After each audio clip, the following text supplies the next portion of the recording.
So Leonie, I'll let you start with where and how the tarot came into your life. Yeah, thanks, Tam. I'm very excited about our collaboration because I've been working with the tarot since I was 13 years old. My mom bought me my first deck way back when, and I just loved it. I loved the cards, looking up what they meant. I loved losing myself in the imagery and the potential of finding out what lay before me and things like that. So I just loved working with the tarot, and I was quite adept at it from quite a young age. And I remember that when I started working with the cards, I used to dream about them as well. And that's what inspired me to actually start studying it far more seriously in my 20s. And how did you come in touch with the tarot, Tam? So for me, my brother, who's very much my first spiritual mentor, he handed me my first pack of cards back when I was around 15. Up to that point, I've been studying a lot around witchcraft and magic and different spiritual philosophies. And he said this will fit really nicely with all the things you've been learning. And he kind of gave me a mini crash course on what they are and how they work. It was a set of the traditional yellow Rider-Waite's that he had given me. And with all the things that he was chatting to me about, what the cards meant and how they work, it fitted in so beautifully with all the things I'd already been learning about. Yeah. Um, and I mean, I haven't put them down, and that was 25 years ago, more than 25 years ago, that he handed me that first set. And he Amazing. wasn't wrong when he said, like, these will suit you, they'll suit everything that you're learning. He wasn't wrong because, well, I haven't put them down, obviously. But they did. They filtered in so beautifully with all the things that I'd been learning at that stage, all the different philosophies, the spiritual practices. It just aligned all the esoteric knowledge. It aligned so beautifully. Um, and Absolutely. yeah, they've been absolutely fantastic since then. I can't put them down. They're just a permanent companion. Yeah. I was actually going to say as you were speaking, it's like you make friends with your tarot deck. It's like they do become your companion, and especially in those difficult times where you Hmm. have no way forward, you can't see through the fog of the emotion of what's happening or the difficulty or the anxiety. And then the tarot is your friend in times of need. I can't tell you how many times my deck has come to the rescue in one way or another. Just that Oh yeah. process of sitting down with myself and the cards and looking for an answer or for some kind of solace of some sort. And it always seems to be there, even when it's frustrating and not the answer that I want. But it's always there. And that is one of the crazy things that I always try and explain to my students at the beginning of a course or a class is that these cards they're not alive, but there's something about them that is living, that you create a connection with.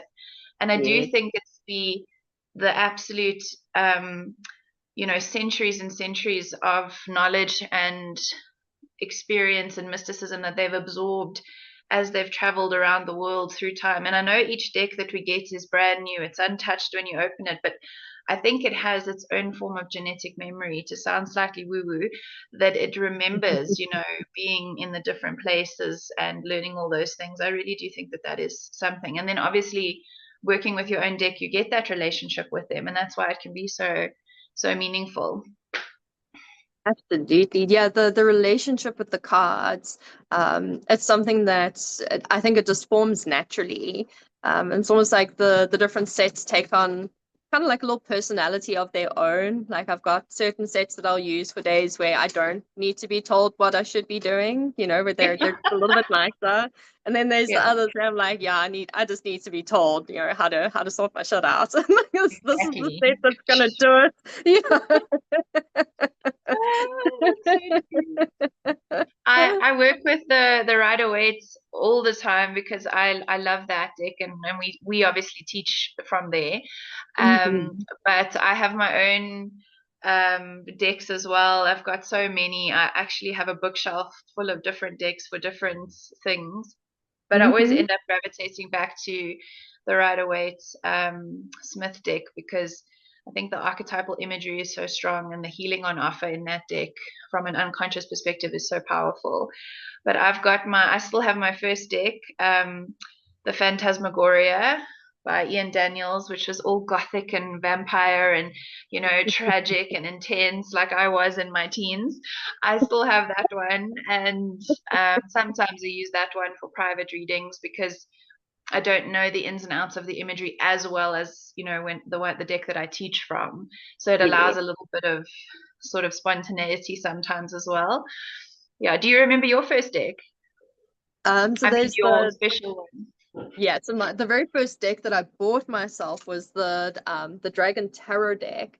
Yeah. I remember going into it's a shop called House of Isis in Rosebank in Johannesburg. I think it may even still be there. It's been there for absolute years. And I went into that store, I think about 4 or 5 times, and like a kid in a candy store, just like hands pressed up against the glass pane, Yeah. like staring at these cards, like, are you gonna come home with me? Are you the right ones for me? And oh, the questions running through my mind, like, what are they going to show me? And what are they going to tell me about myself? And are they the right set for me? And should I Yeah. take these or should I take those? And after about the fourth or fifth time going into the store and, hands pressed up against the glass like a child in the candy store, I brought them home with me and I loved them. I loved them so much. The artwork was just so soft and so gentle. Like they were just so, and I mean, I was obsessed with dragons as a Yeah. youngster. I've always been obsessed with dragons. I mean, I remember the dawn of the internet and I could go and research things like dragons was the first thing on my list. So when I found a dragon tarot set, I was like, oh yes, that's got to be my first one. And I So loved cool. them. This isn't the very first set. I believe those I gifted to someone many years ago. And then I got all nostalgic and I'm like, oh, I want my first set of cards back again. So I went and I think about Yeah. 5 years ago, I went and got them for myself again. Just like, oh, Nice. I love these cards too much. So cool. Yeah, we're So nerdy like cool. that. Totally. Totally. Like I remember also that experience of going into a store and making some kind of connection. And this is not just my confession as a shopaholic right now, but you make some kind of imprint on a deck of cards or a Hmm. crystal or something. And it's just like this tug that you feel like you can't leave the shop without taking those things. It's like that's mine now. Unfortunately, I Yes. have to spend the money on this because it's unfortunately I can't, let this go. And I did that with so many different decks of cards, and each deck, working with it, learning that interpretation and those symbols, it taught me so much more about the tarot. As I was learning, it was a fabulous way to explore the themes and motifs and symbols and stuff. I learned so much through doing that. So I don't think you absolutely have to buy everything that everyone that's ever made in order to learn. I think you can learn enough through the AE Waite Smith deck, but it's just a Mm. lovely experience if you actually a part of your unconscious soul connects to something, and then it ends up being this really rewarding, insightful relationship, this avenue to learn about yourself. I think it's Absolutely. fantastic. Absolutely, and having a set that you can relate to. I know with my students, when it comes to the conversation on what tarot set do I get for myself, yeah, obviously I'll recommend the Smith Waite set first and foremost, but you've got to be able to relate to your cards. Yeah. If you're obsessed with dragons and you know everything about dragons like I did, the dragon set's perfect, but if you look at the artwork and you're like, well, it's pretty, but I don't know anything about dragons, that you're not going to be able to work with the set very well. So Yeah. yeah, usually when there's that intuitive pull with the cards, it's usually a good sign of like these are good to work with. And usually there'll be something that you can relate to or you can build that relationship with.